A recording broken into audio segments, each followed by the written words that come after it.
Luc 23, 26, 31.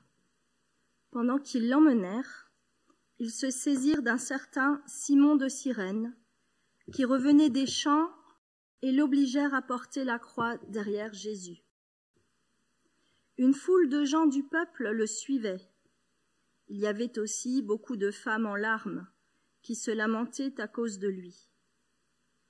Se tournant vers elles, il leur dit : « Femmes de Jérusalem, ne pleurez pas à cause de moi.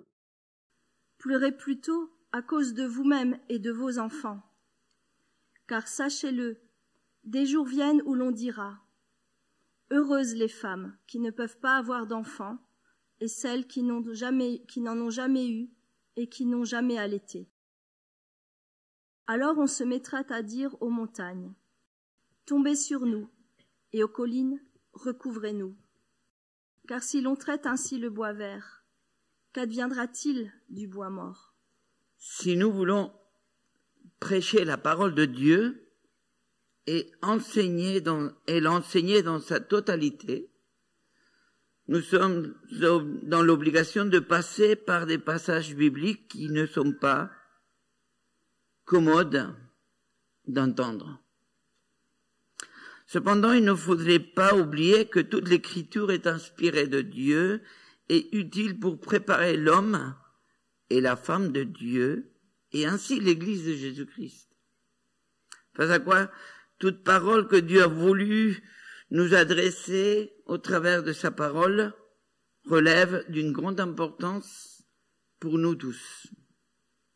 En disant cela, je pense à des textes comme celui qu'on a vu dans les dimanches en arrière, Daniel 7 ou Ésaïe 30, qui nous donne un aperçu des circonstances à venir pour l'Église de Jésus-Christ, qui ne sont pas synonymes de joie et d'allégresse dans une portée terrestre, mais qui sont là pour nous avertir afin de pouvoir nous préparer. C'est le cas aussi du texte d'aujourd'hui dans le 3e évangile. Luc fait ressortir son empreinte d'auteur en montrant un intérêt particulier pour les femmes et les enfants, qui n'avaient pas le droit au chapitre à cette époque. Dans ce chemin emprunté par Jésus, pendant qu'il chargeait la croix, rapporté dans les 4 évangiles, Luc va être le seul des 4 à tirer l'attention du lecteur vers ce groupe de femmes qui se trouvait là, au milieu de la foule du peuple qui suivait Jésus. Au travers d'une courte conversation du Seigneur avec ces femmes-là, la parole de Dieu apporte un message pour nous aujourd'hui concernant le temps et les choses à venir. Mais pourquoi cela est important pour l'Église d'aujourd'hui ? Tout ce que nous vivons actuellement au niveau personnel, collectif et en société ne passe pas inaperçu aux yeux de Dieu. C'est pourquoi je suis de plus en plus convaincu que ces textes sont là pour nous attirer vers une autre réalité biblique actuelle qui peut être ignorée et par conséquent nous mettre dans une situation de négligence à l'égard de la parole de Dieu et ainsi passer à côté de ce que Dieu demande aujourd'hui à l'Église quand il dit « Veillez et soyez prêts ». C'est pourquoi ce matin j'aimerais vous présenter ce texte sous une vision actuelle du royaume de Dieu afin d'avoir une vision concrète d'avenir dans le royaume de Dieu. Commençons par la première, une vision actuelle du royaume de Dieu. Versets 26 et 27 de notre texte. Pendant qu'ils l'amenaient, ils se saisirent d'un certain Simon de Cyrène, qui revenait des champs, et l'obligèrent à porter la croix derrière Jésus. Une foule des gens du peuple le suivait. Il y avait aussi beaucoup de femmes en larmes qui se lamentaient à cause de lui. Ces deux versets nous donnent une description du contexte de ce récit. Dans une des rues de Jérusalem, il y a une foule curieuse qui suit Jésus. Face à la fatigue de celui qui est condamné, les soldats romains interpellent un homme qui venait à ce moment du chant pour qu'il prenne la croix et se met à la suite de Jésus. Un groupe de femmes en pleurs suivait son maître et Seigneur. Le cadre est posé. Et nous sommes tous invités à l'observer depuis la position qui est la nôtre aujourd'hui, à la lumière d'une cohérence biblique pertinente. Le premier personnage qui apparaît dans ce récit, c'est Simon de Cyrène, qui apparaît accomplir un des actes du christianisme parfois incompris, voire oubliés. Il est dit en Matthieu 16, verset 24, « Puis s'adressant à ses disciples, Jésus dit, « Si quelqu'un veut marcher à ma suite, qu'il renonce à lui-même, qu'il se charge de sa croix et qu'il me suive. » À cette occasion, les disciples de Jésus n'étaient pas là pour faire de ces paroles de Jésus un acte concret. Cependant, cet homme appelé Simon, qui est présent seulement une fois dans la Bible, dans Matthieu, Marc et Luc, l'a fait à leur place. Je ne sais pas si ce Simon était conscient de la portée de son acte par rapport à nous aujourd'hui. Mais ceci dit, Simon de Cyrène nous montre que suivre Jésus veut dire emprunter le même chemin que Jésus a emprunté. Une foule de gens du peuple, la même qui se trouve quelques chapitres avant, en train de condamner Jésus, était aussi là, curieuse de savoir comment allait se terminer la situation. La foule se mit aussi à suivre Jésus. Parmi cette foule, il y avait un groupe de femmes en larmes, attristées, désespérées par la perte imminente de leur Seigneur, se mirent aussi à suivre Jésus. En fin de compte, ces deux premiers versets nous placent aujourd'hui face à trois manières réalistes de suivre Jésus. Verset 28. Se tournant vers elle, il leur dit, « Femmes de Jérusalem, ne pleurez pas à cause de moi, pleurez plutôt à cause de vous-même et de vos enfants. » Il se peut qu'au moment de l'interpellation de Simon par les soldats romains, une pause se soit produite dans ce cortège.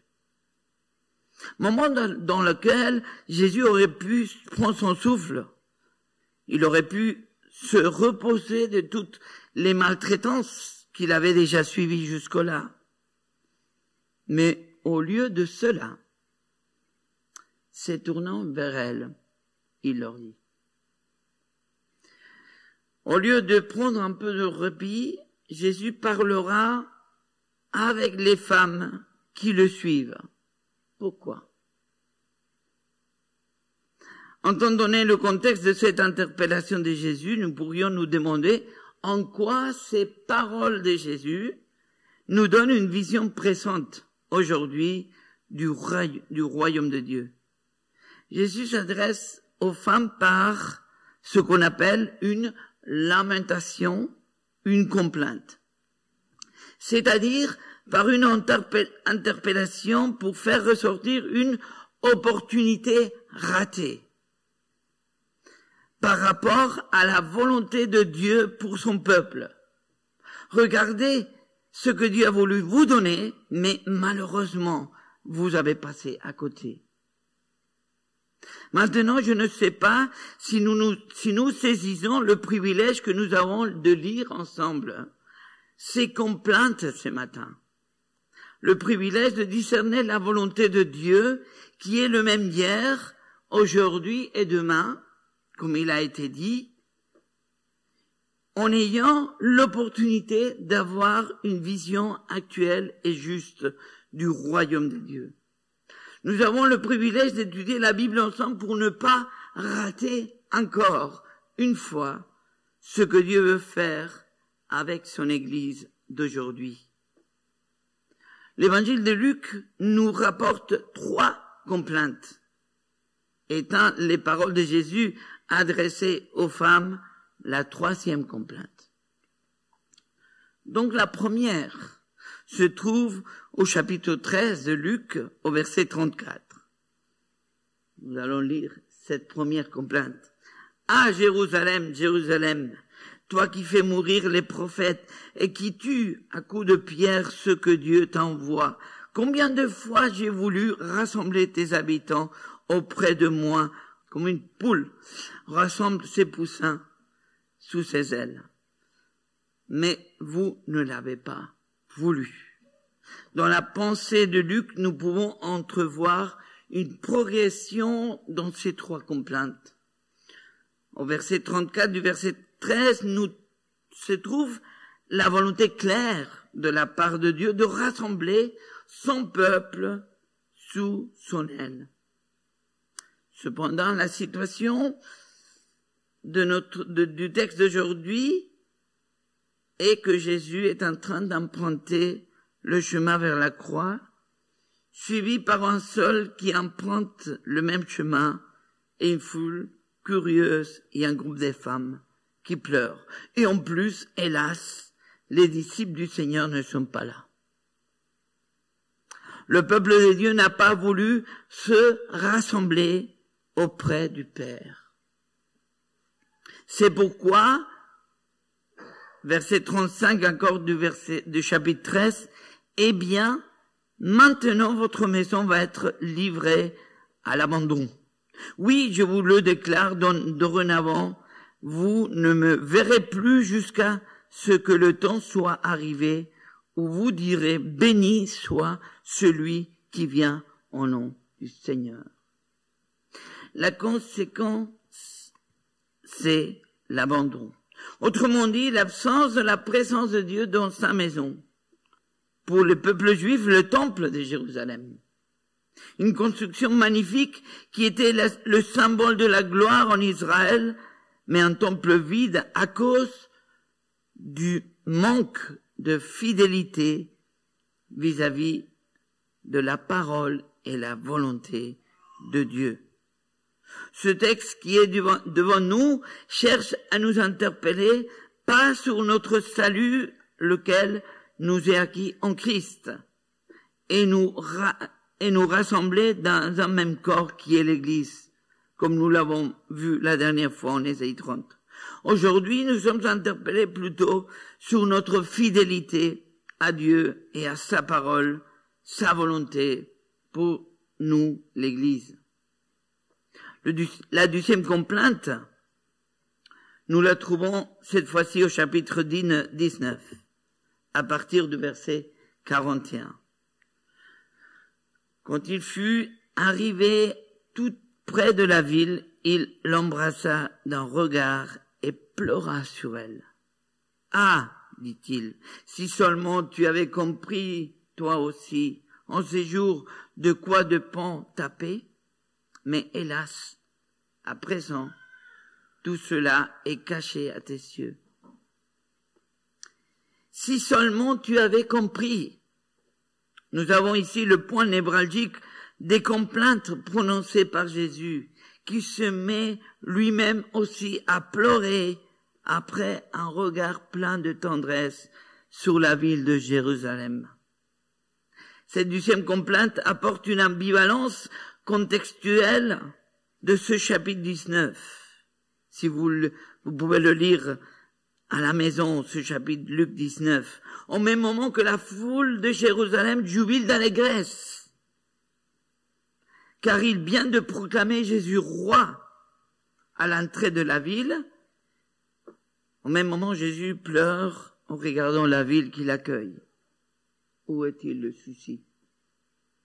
Si seulement tu avais compris que Jésus était le roi par qui le royaume de Dieu devient actuel. Mais Jérusalem l'a rejeté en l'intronissant avec une couronne d'épines. Si seulement tu avais compris, nous sommes donc invités, encouragés par ces paroles de Jésus à plonger dans la parole de Dieu, dans la parole de vie contenue dans la Bible, pour comprendre encore et encore, et ainsi avoir une vision cette fois-ci concrète d'avenir dans le royaume de Dieu. Et on arrive à notre deuxième point. Une vision concrète d'avenir dans le royaume de Dieu. Les complaintes sont là pour nous avertir clairement que dans un premier temps, le peuple de Dieu a raté le coche. Ils n'ont pas voulu écouter Dieu ni le roi qui est venu. Verset 28 de notre texte. Se tournant vers elle, il leur dit, « Femmes de Jérusalem, ne pleurez pas à cause de moi, pleurez plutôt à cause de vous-même et de vos enfants. » Nous voyons aussi dans le texte de ces complaintes le pleur. Mais où se trouve la véritable source de cette profonde tristesse selon Jésus? D'après le contexte du récit, nous pourrions indiquer tout de suite la croix de Christ. Il allait vers la mort. Nous pouvons indiquer la croix comme cette source de tristesse, mais ce n'est pas le cas. Dans un premier temps, Jésus pleure sur la ville de Jérusalem au chapitre 19.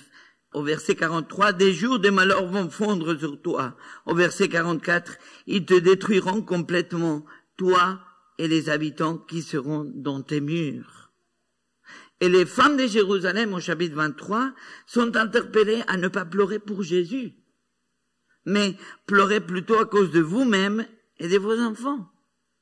Jésus détourne l'attention des femmes de Jérusalem sur le caractère tragique de leur propre destin. Verset 31 de notre texte. « Car si l'on traite ainsi le bois vert, qu'adviendra-t-il du bois mort ?» Jésus donne l'image de deux sortes de bois. Le bois, en tant que combustible, pour être efficace, doit être sec. Nous le savons tous. Le bois vert, c'est un bois mouillé, plein de sève, qui peut encore être porteur de vie. Dans la cour de Florence, nous avons coupé un figuier qui donnait des figues, mais on ne pourrait pas les manger. Donnait plus de feuilles à balayer qu'une autre chose. On l'a coupé, et on l'a laissé couper, mais ça commençait à grandir de nouveau. On pensait qu'on l'avait coupé, mais il n'est pas mort. C'était une bois vert, une bois mouillé, qui peut encore être porteur de vie. Jésus se compare lui-même à ce bois vert, ce bois qui va être jugé d'une manière imméritée. Jésus, ce bois vert qui, en Pierre 2,22, nous dit, n'a commis aucun péché. Ses lèvres n'ont jamais prononcé de mensonge.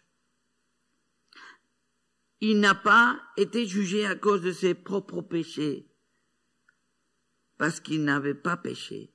Mais ce que les femmes de Jérusalem, nous et nos contemporains, doivent comprendre, nous le dira Paul aux Galates 3, chapitre 3, verset 13, « Le Christ nous a libérés de la malédiction que la loi faisait peser sur nous, en prenant la malédiction sur lui à notre place.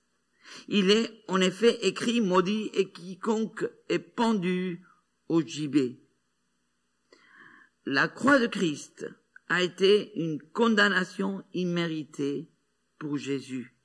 mais nécessaire afin que le prix de notre péché, le péché de l'humanité, soit soldé, payé. Pleurez plutôt à cause de vous-même et de vos enfants. Pleurez pour tous ceux et celles qui vont se perdre sans Christ. Pleurez pour tous les dégâts que le péché dans le monde provoque encore aujourd'hui et provoquera dans ces jours qui sont les derniers. Combien plus le feu du jugement viendra sur le bois mort, un bois qui n'a pas de vie. Mais tout le contraire, il est marqué par le prix du péché, la mort. Jésus, avant de continuer son chemin à la croix, indique aux femmes de Jérusalem qui le suivent où se trouve la véritable tragédie. Elle n'est pas sur la croix, mais sur le sort qui attend à elles-mêmes et à leurs enfants. Ces paroles de Jésus faisaient référence au jugement à venir. Et ces paroles de Jésus font écho aux paroles du prophète Ézéchiel, chapitre 21, verset 3. Dit à la forêt du Negev, écoute donc la parole de l'Éternel. Voici ce que déclare le Seigneur l'Éternel. Moi, je vais allumer un feu chez toi. Ce feu dévorera chez toi tout arbre vert, tout arbre sec. Et cette flamme ardente ne s'étendra pas avant que tout le monde soit brûlé par elle, du midi jusqu'au nord. La parole de Ézéchiel sont d'une ampleur, une autre ampleur, donnant l'image cette fois-ci d'un feu de forêt incontrôlable, qui dévaste tout à son passage. Moi, dit l'Éternel, je vais allumer un feu chez toi. Ce feu dévorera chez toi tout arbre vert, tout arbre sec. Le jugement juste venant de la part du Seigneur, l'Éternel, doit tomber sur tous, sans oublier personne, chrétien ou pas. Le feu du jugement qui ne fera en aucun cas d'acception des personnes. Sommes-nous prêts?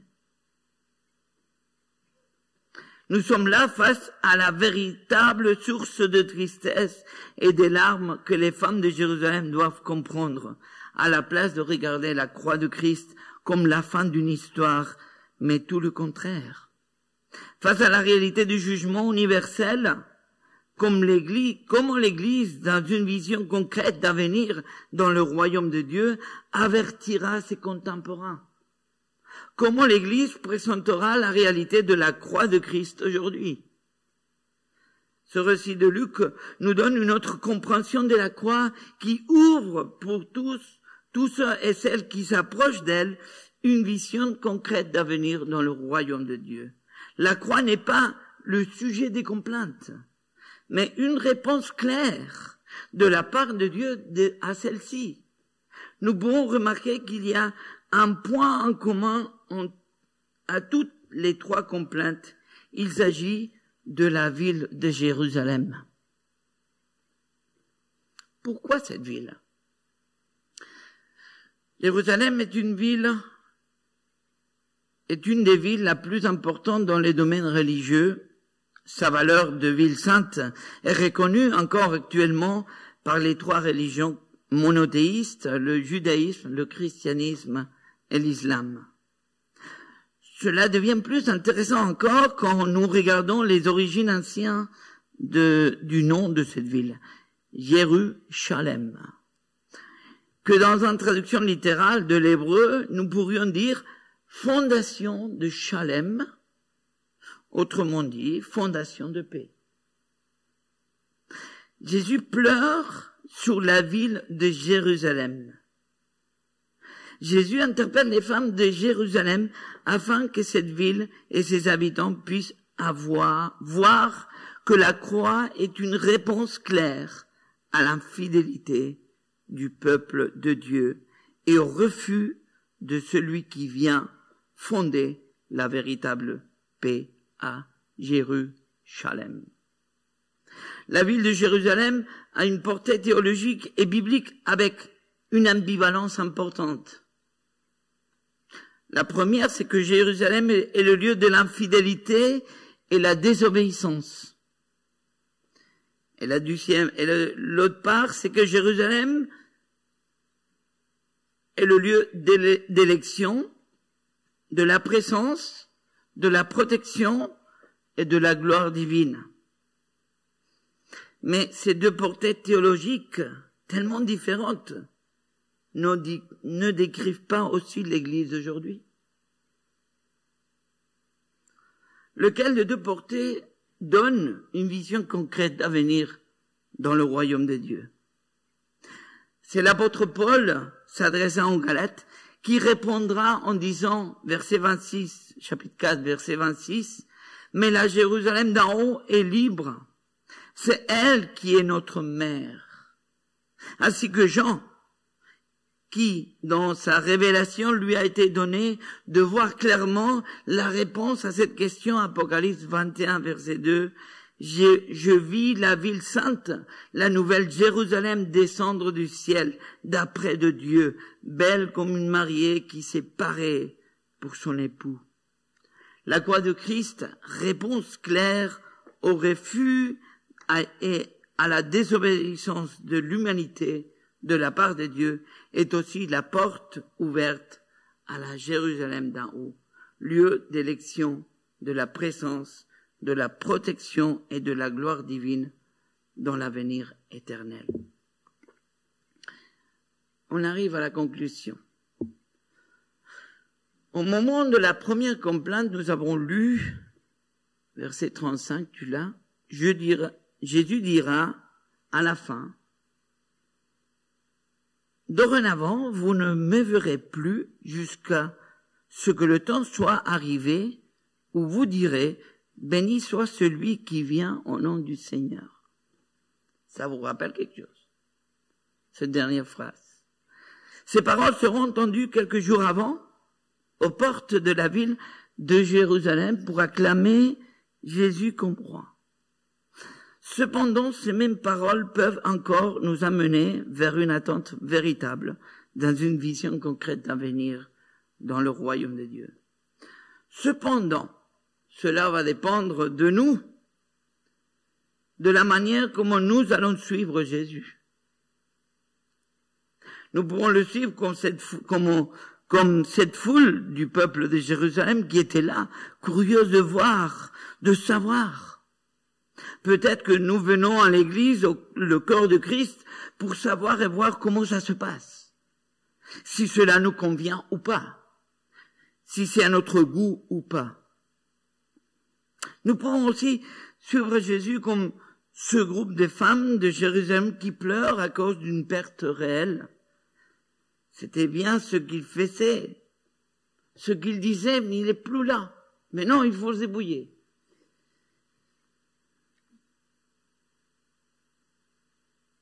Et maintenant, nous sommes toutes seules. Et face à la réalité, il nous reste que notre chagrin et nos yeux pour pleurer. Ou bien nous pouvons suivre Jésus en empruntant le même chemin qu'il avait emprunté jusqu'au bout. En passant,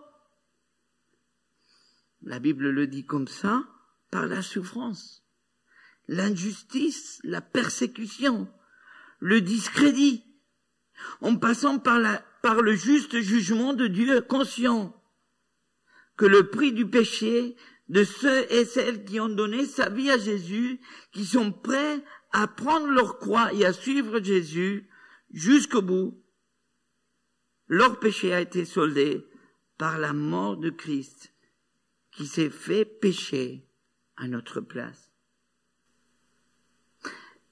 Est-ce que tu es prêt à prendre la croix et suivre Jésus? Est-ce que je suis prêt? Commençons par moi. Est-ce que tu as donné ta vie à Jésus? Ou tout simplement tu regardes encore la croix de loin? Il y a deux choses. Ou la croix, c'est la réponse à l'infidélité, il y a l'obéissance. Ou peut-être pour moi, c'est une autre chose. La croix, c'est un avenir concret dans le royaume de Dieu, face à la gloire de Dieu, à la présence de Dieu.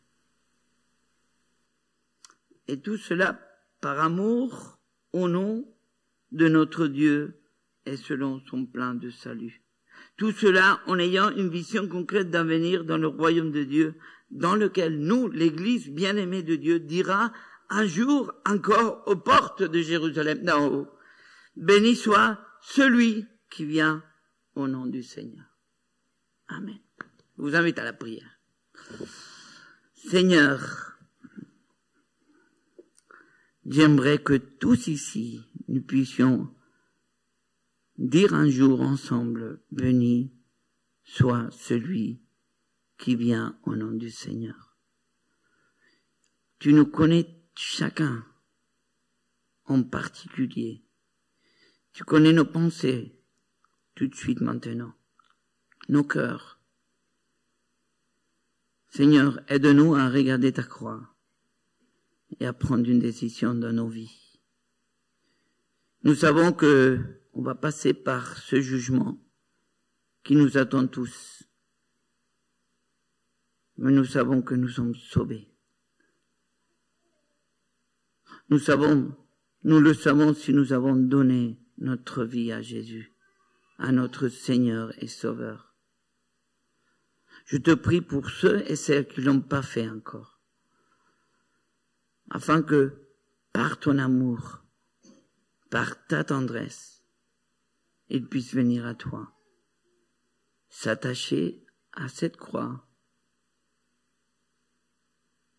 la charger sur eux et la porter jusqu'au bout. Seigneur, tu nous as donné l'Esprit Saint pour nous aider à aller de l'avant, pour supporter ce que tu as supporté 10 fois plus.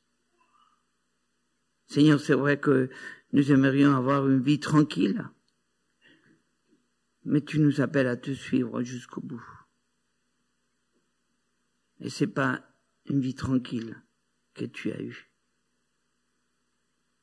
Nous devons passer par la souffrance pour avoir part au réconfort. Seigneur, je veux voir l'avenir concret dans ce réconfort.